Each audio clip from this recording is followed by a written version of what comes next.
Welcome to lesson 30 of this Arduino C++ course, and as the title says, today we're going to be looking at bipolar stepper motors. Now these are quite often called sort of Nema stepper motors, so let's go over to the workbench and take a look at some.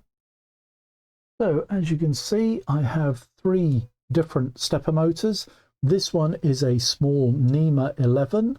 This is a Nema 17, and this is a Nema 17 with a gearbox on it. Now, one of the things to note about stepper motors, this is a Nema 17, that's a Nema 17. You'll notice the difference in depth.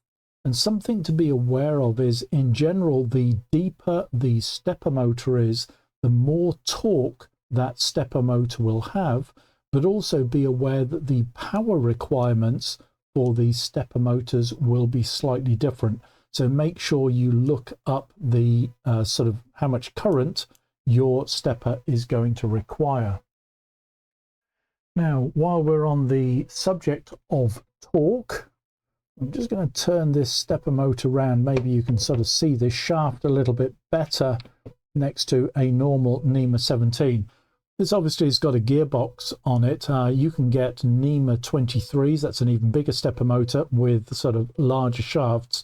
The reason they have this bigger diameter shaft is due to the amount of torque, if you like, the twisting power that these motors have. And just something to be aware of, if you are using stepper motors, especially with gearboxes or the bigger Nema 23s, just be aware and keep your fingers out of the way of these things, because they can have a lot more power than you would imagine. So just safety first. Now, the other thing about the stepper motor, you cannot just connect the stepper motor to the Arduino. You need a driver. Now, this is one driver that I've got here. Today, I'm going to be using the A4988, I think it is. And I think this is the DRV8833. They're interchangeable. There's lots of other stepper motor drivers that have this same sort of size format. They're all interchangeable. People will say, well, I've got a better stepper motor driver than yours. The reason I'm using the A4988 is they are one of the cheapest drivers that you can get. So when you're learning, it's quite often useful to start off with the most basic model. One other thing to be aware of, this stepper motor is in a little holder. If I just turn this off for a moment and turn the power off.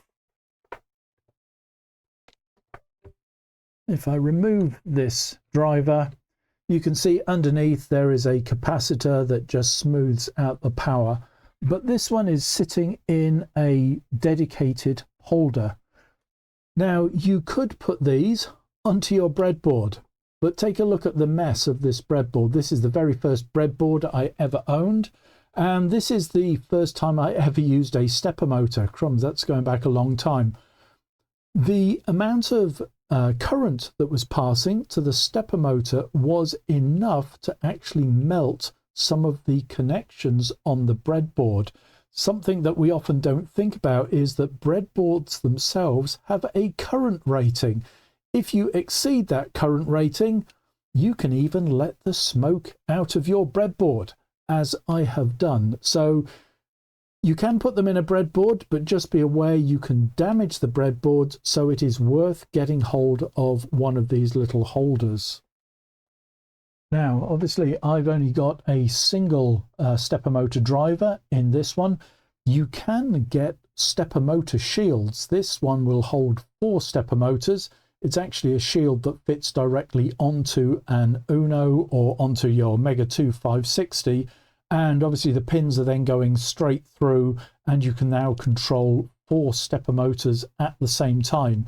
These are great if obviously you need to control more stepper motors. This one, you can even make your own sort of 3D printer or 3D milling machine, that sort of thing, by using this sort of board. Now for today's lesson, I'm just going to stick to controlling one stepper motor, although in the future lessons we will see how to control multiple stepper motors at the same time. Just some other things on stepper motor drivers. They tend to have a heat sink on them. Very, very useful because they can get warm at times when they're putting the power through. When they're adjusted correctly, usually they will stay what I would say would be touch cool. In other words, you can touch onto the fins of this, and sometimes you can feel it's warm, but it shouldn't be burning your fingers. It shouldn't be uncomfortable. If it's getting really hot, especially with this sort of thing, then you probably need to do some adjustment with this adjuster here. Now, on the subject of that adjuster, I'm not going to go into all the details today about stepper motor drivers, but if we go over to the Digital Town website, the link is at the bottom of the video.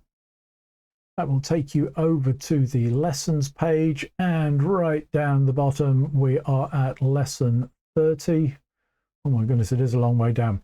So lesson 30, there's the circuit diagram for today's lesson. Let's just bring that one up, and as you can see, I've got my stepper motor driver, I've got my power supply, and there is a 100 microfarad capacitor. Now this capacitor is to remove any spikes in the power supply. It's not always 100% necessary.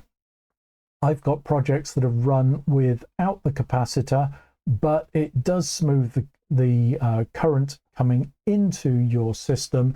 And if you think you have any particular issues with your power supply, for a couple of pennies, it's worth putting that capacitor in. The circuit is quite simple. We have the power. This power here is for the stepper motor. So this is coming in as 12 volts.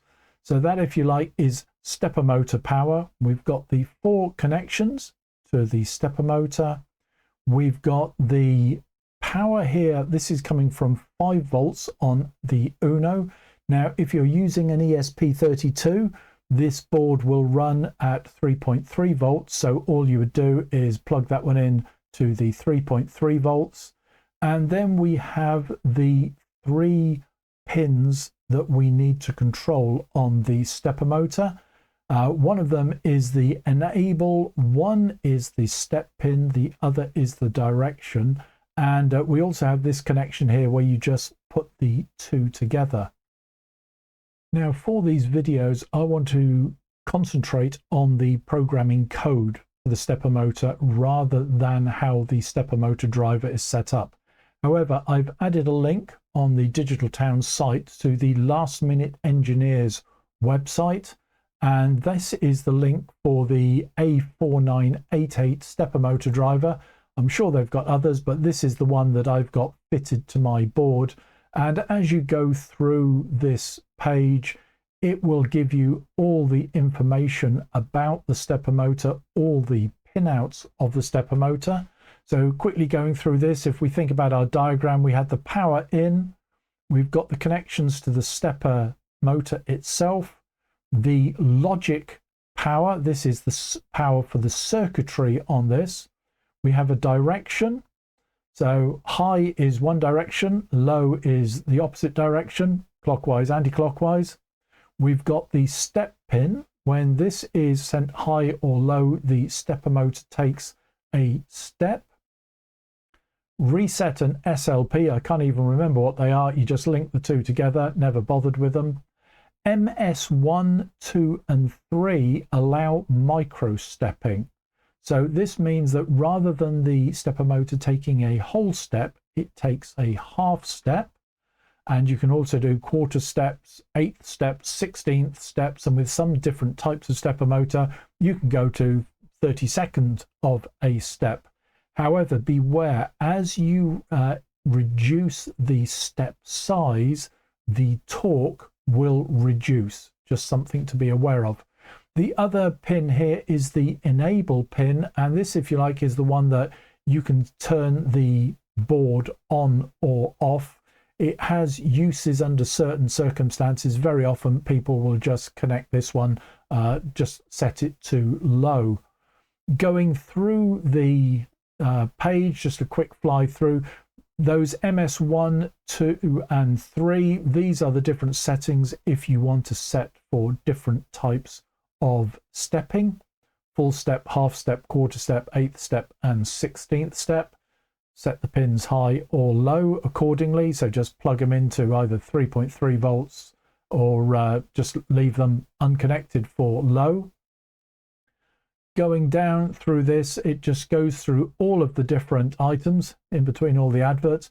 Very, very good resource. And the other thing that it will teach you about, if I can find it scrolling down, is it starts to talk about how to set up the current rating and by adjusting this little potentiometer. And there's some instructions here on how to do that, a couple of different methods. Now, I'll be honest, I don't tend to use either of these methods.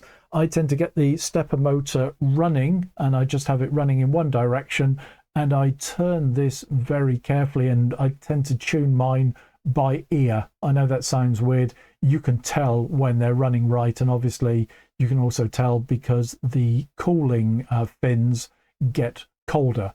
So there's different methods to tune your stepper motor. But the Last Minute Engineers site has some great information on the stepper motor driver. Now, going back to the webcam, there is one other thing just to be aware of. That capacitor under there is to stop current spikes, and these boards really do not like current spikes. So make sure that you have your UNO and your power disconnected before you plug the stepper motor driver in, or remove the stepper motor driver, because if you get an odd spike through it, you're just going to trash them. And that's why I start off with the cheapest ones, so that if I do damage them, who cares? And then you can put fancier drivers in once you start to get the hang of how to use them. Now, looking at this board that I've got here, this is my 12 volts power that's coming in, and obviously these connections are coming out and they are going over here to the stepper motor. Now, just going back to that Last Minute Engineers site, I'm just going to show you a problem that many people come across when it comes to stepper motors. So this is a typical stepper motor sketch. You'll see this sketch all the time, and you will see within the sketch it uses delay microseconds. And this is a typical example sketch, and it's a useful sketch in that you can test your connections, but it has huge problems when you start to try and use this in a project, as you're going to see. So the first sketch we're going to look at is that sketch that is on the Last Minute Engineers site. Very, very common sketch. I've got the enable pin on pin 8, step pin, pin 9, direction pin, pin 10. And then with the enable pin, step pin and direction pin, they've all been set as outputs. And immediately I'm setting the enable pin low, because the enable pin must be low for the stepper driver to work. Now, quite often people will ignore the stepper pin, the enable pin, and all you do is connect the enable pin off the stepper motor driver directly to ground, and then the board is turned on automatically at startup. So that is a very legitimate way of starting this, but I thought I would just put the code in just to show you how to trigger the enable pin. Then what you tend to see in your examples is we're going to set the direction pin to low. This is going to make it go clockwise. We then rotate the board for a number of steps. They tend to use steps per revolution, which is 200. So by default, most Nema style stepper motors tend to have 200 steps per revolution. And what they do is they go through, you step the pin high, you wait. That's not a millisecond, that's a microsecond. A microsecond is 1/1000th of a millisecond. So that is the equivalent of 1 millisecond, but the timing by using microseconds is more accurate. So you step high, step low, and you have that 1 microsecond gap in between. Then what they tend to do is put a delay, change the direction, serial print anti-clockwise, and we repeat, and then we delay again. Now, once that's done, you can see that my motor is spinning. It's doing a complete revolution and then stopping for 1 second and moving in the other direction. Now, if I reach down here and move some of these connections here, we'll change the number of steps. You can now see that we're doing half steps because it's only moving half a rotation. And if I move the next one, he says, hopefully, let's move, there we go. I think we're on 16th now. So as you can see, it's taking the same number of steps, but those steps are much smaller. Now, one of the advantages of microstepping is if you are building a model railway turntable, because I do a lot of model railway stuff, if we're using full steps, we've only got 200 steps per revolution, which means it could be quite difficult to align the track absolutely accurately. Because let's be honest, there's 360 degrees in a circle and I've only got 200 steps. So each step is just going to be sort of 1 point something degree. So if I then double the number of steps, then obviously I'm going to have at least 1 step for every degree. And if I double it again, I can have, if you like, 2 steps per degree. So I'm able to make the stopping positions far more accurate. Now for today, we're going to be using full steps because it's easier to visualize. So let's set all of those back. But now you can see, if you like, the difference when you change from microstepping to full steps.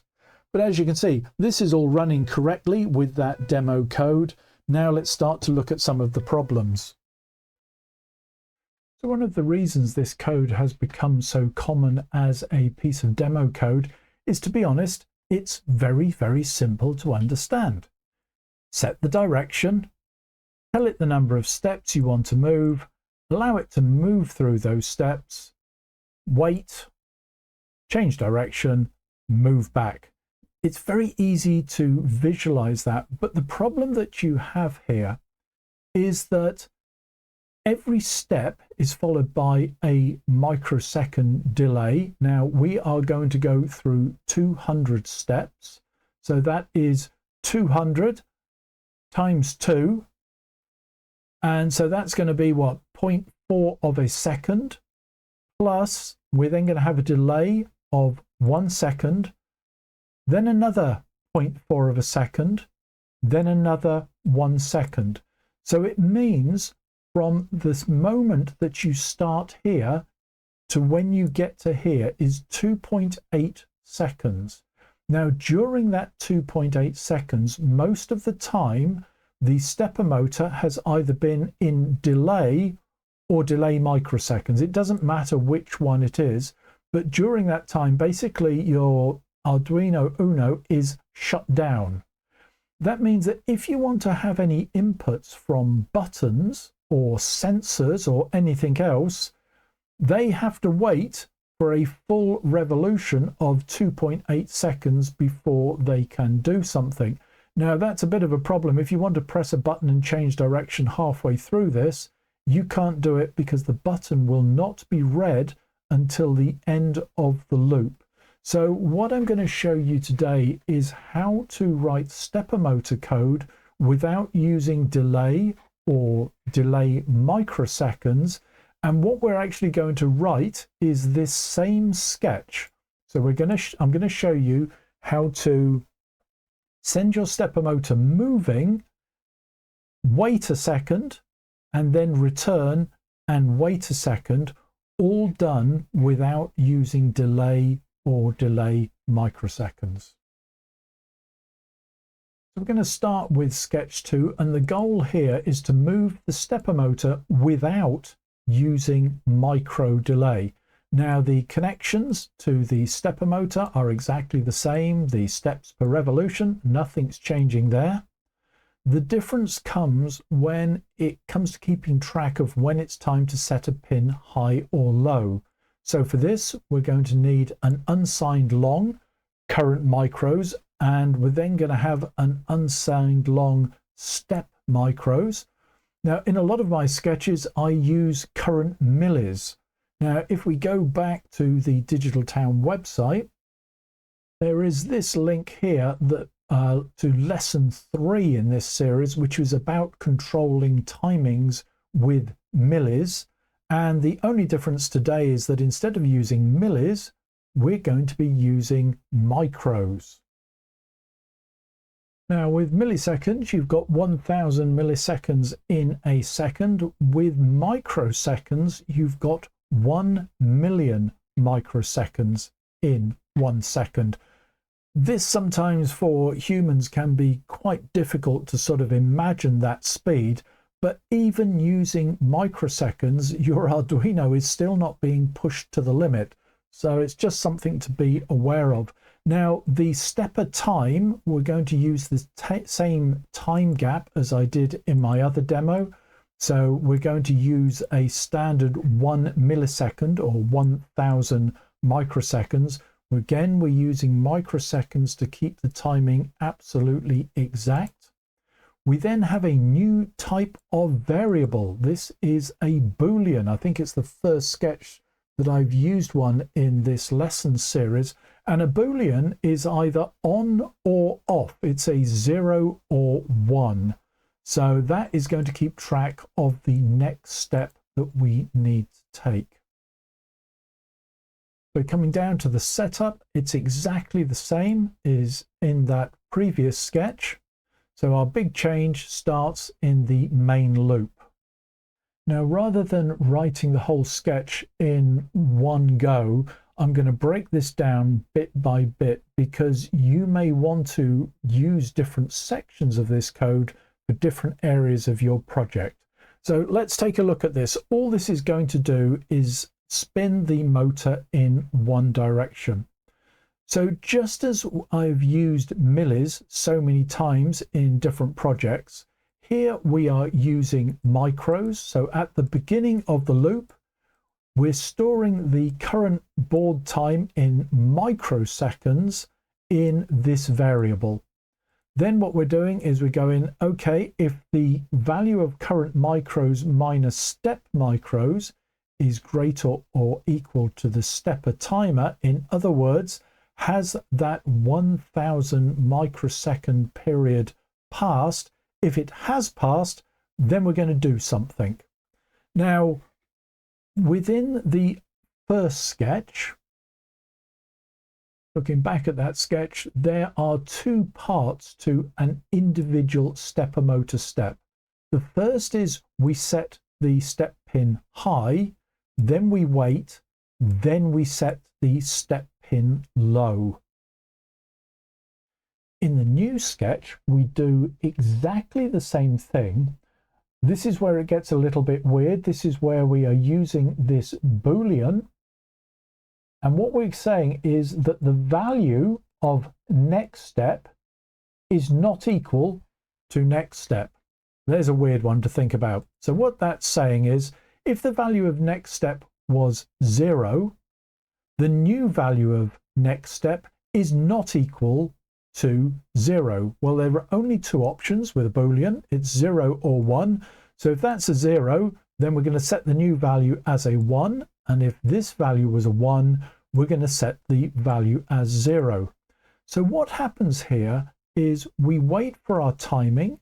We work out the next step, whether it needs to be a high or a low, and then we send our command to the step pin to make that command. Then we reset the step micros to current micros so that we can wait for the next time for this if statement to come true. So if you like, our first loop, we might set next step to a value of 1. We whiz through this, we send one command to the stepper motor, Then we come out of this and we go back round the loop. We now wait for this if statement to become true again. Next step now is in the opposite direction, and we send that value and the stepper motor moves another step. Now, the advantage of writing the code like this is, although microseconds are very, very difficult for us to visualize, we sort of think that is such a small amount of time, what can happen? A lot can happen in a microsecond on an Arduino UNO. And as we're at the moment waiting 1,000 microseconds, a millisecond, you would be amazed how much code can be processed if written correctly in a millisecond. That means that while we are waiting for this if statement to come true, we might have some button code down here. We may have some sensors that are being read. So for instance, later on, we're going to have to learn how to index the stepper motor. So we might want some code in here to do with indexing the stepper motor. There's all sorts of other things that could be going on, and that code can then be running simultaneously with the stepper motor code if we are using current micros. Now, the other thing that is important about this is at the moment, I'm only running one stepper motor. If I want to run 2, 3, or 4 stepper motors, by writing the code like this, each individual stepper motor will be able to be controlled at its own timings. So each of those stepper motors could be running at different speeds, different directions, and all changing as they want and need according to the thing that I'm trying to build. So that's why learning to use micros to control your stepper motor is so important. So the basic way to make it rotate is just this very simple bit of code. We wait the period of time instead of using a micro delay. We then work out what the next step is, send the step command, and reset the timer for next time round. Let's see that in operation. So the code is now uploaded, and as you can see, that is all working correctly. My stepper motor is whizzing round. Obviously at the moment we're only going in one direction, and we'll now have to look at how we can sort of change direction and put that delay in. So the first thing we're going to do in Sketch 3 is we're going to learn to turn the stepper motor one rotation. Now, if you remember, the Nema style stepper motors tend to have 200 steps per rotation. So we're going to keep that value in there. We are also now going to introduce a new value here called step counter, and that's going to count the number of steps. Coming down to the main loop, again, it doesn't look like much has changed, but what I've done is I have put this previous bit of code within an if statement. Now, it would seem normal to say if the step counter is smaller than the steps per revolution, then we need to keep taking steps. As soon as it is equal, then we need to stop. That value of steps per revolution is 200. Now, if you remember the original sketch 1, they take one step is set the pin high, wait a microsecond, set the pin low, wait again. With us, because we're doing this in the loop, we then need to multiply the number of steps by 2, because we run this loop once for the high, then we run it again for the low. So that is why you need to multiply, if you like, the number of steps by 2. Sometimes when you start to work this in your own projects, rather than doing that, I just tend to put 400 in as the number of steps, but I just wanted to show you that the number of steps do actually double, and it does help, and certainly with model railway projects, because it now means I've gone from 200 steps per revolution to 400 steps per revolution, and I'm still using a full step. Right, so we're going to check that value of step counter, and that step counter is just going to be incremented in each rotation, if you like, in each time the step is taken, either a high or low, then we are going to count that value. So let's just get that uploaded and see how it works. Of course, as soon as the code fired, the stepper motor moved. So I'm just going to press the reset button on the Arduino. There we go, 1 revolution. Press again, 1 revolution. So at this point, we can see that we are controlling the stepper motor and we're able to decide exactly how many steps it's going to take. Now for sketch 4, what we're going to do is at the end of 200 steps, we're now going to change direction. Now to do that, we need to keep track of the current direction. So we've got this value here. I've got it in as a byte this time. It could have been a Boolean, but I'm just going to use a byte.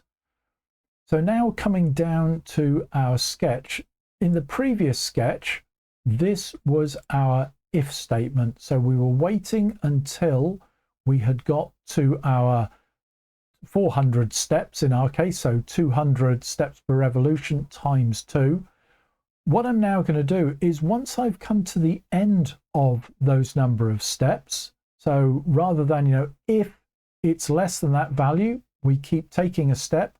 Once it's become that value, it's got to the end position, all I'm going to do is say if the step direction was greater than 0, set it to 0.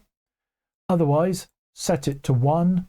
And then I'm going to send that command to the direction pin, and then I'm going to reset the step counter.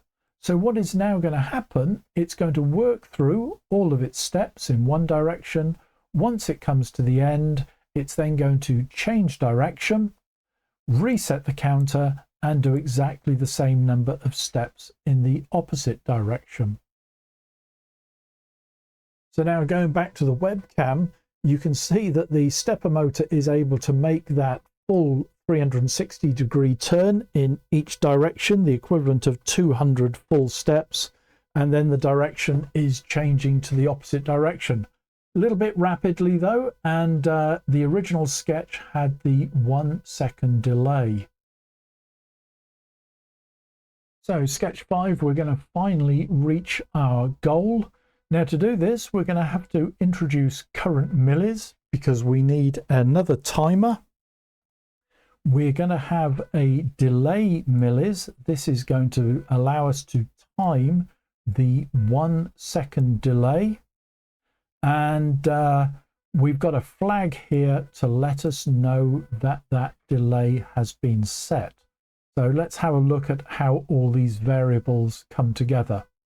So coming down to the main loop, the first thing that you see is I've got current micros and I've now got current millis. Now the reason for this is it's just easier to use milliseconds for some of these larger time periods. If you started having the values in microseconds, the numbers are going to get huge. We've then got our movement code. That is the original code that controlled the movement of the stepper. We then wrapped that in an if statement to say, has it now reached the end of the number of steps that it was supposed to have counted?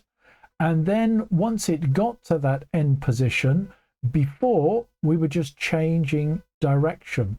This time it's going to be a little bit different. So imagine it's worked through all of those steps. Finally, it gets to its number. We now come down to the else statement. And the first thing it does is it says, if the delay set is smaller than 1, because this is that little variable we've created, we're going to reset the timer for the delay, and we're going to create a value of delay set that equals 1. Now the reason for this is this, if you like, starts the timing for the 1 second gap. Next time the system comes round, so we go round the loop again, still we've past the number of steps we've got to our target. So we're going to skip that. We're going to go into the else statement here. Within that else statement is this if. We've already triggered this part of the if, so now we're on the else. And in that else, it just goes back to a standard timer. It's going to keep going round and round and round until current millis minus delay millis is greater or equal to the delay timer. That's our delay time of 1000 milliseconds, 1 second. As soon as that's happened, it's going to set the delay set value back to 0 so that this would trigger again. We're going to change the direction just as we did before in the previous sketch, and we're going to set that direction, and now the step counter is going to be set to 0. Now because the step counter has been set to 0, immediately we're now going to trigger this section of the if statement, and we're going to start taking steps again.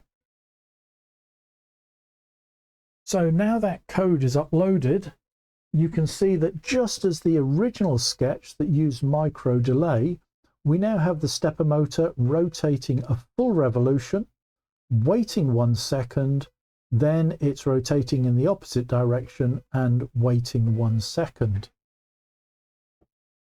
So now coming back to our code, what I've done is put our new code up alongside the original code. Sometimes it can look like this is very, very simple, and it is easier to get your head round than this. But the advantage that we have, if we're using this code, any of these values can be changed in real time, whereas within this code, it's much more difficult to change anything because you're not going to be able to read an input. So, for example, within this code at the moment, when it comes to the end of its movement, we are using a delay before we then, if you like, we're using a timing delay before we go in the opposite direction.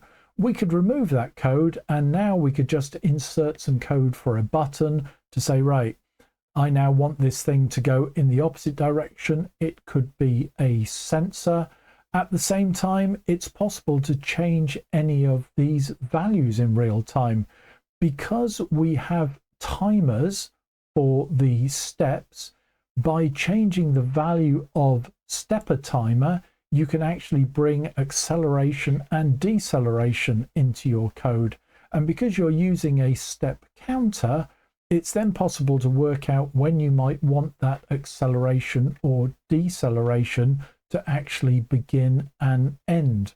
So by writing your code in this format, you have far more control over the actual stepper motor movement. Now, just an example of changing the speed during the way the motor is running.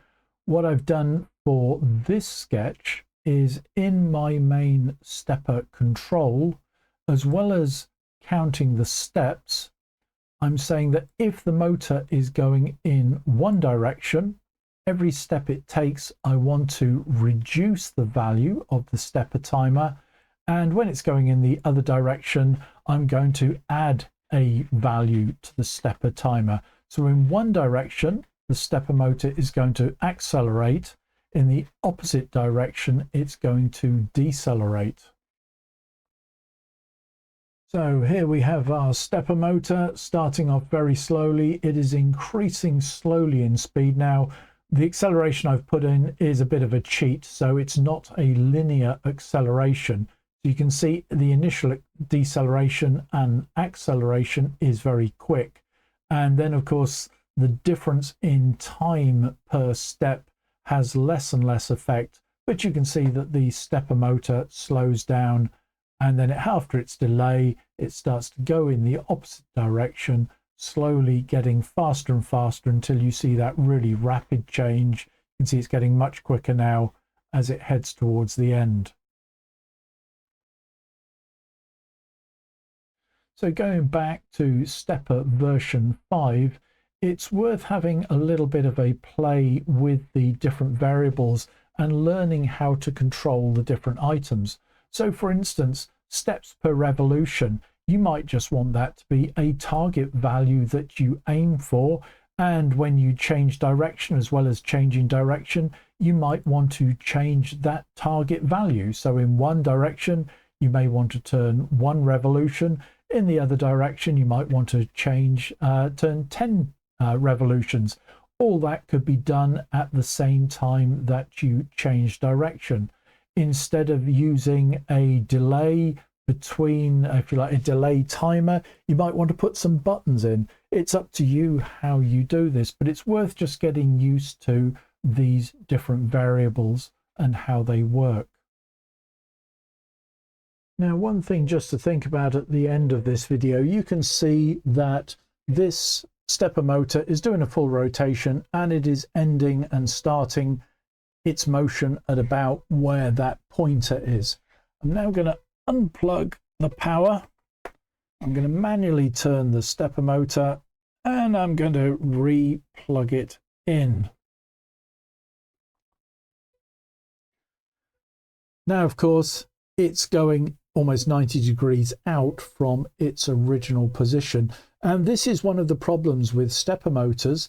They are very accurate in their positioning, but when they are first turned on, they do not know the position that they are in. They have no memory. It's not like a servo where it's moving to a location. It just starts from a 0 point. So in the next video, what we're going to look at is how we index the stepper motor so that it knows where it is starting from. So that's part 1 of dealing with these stepper motors. As you can see, we can now control the direction, the timing. We can even sort of cause the motor to stop and wait just using millis and micros rather than delay, which is going to help when you build any kind of project.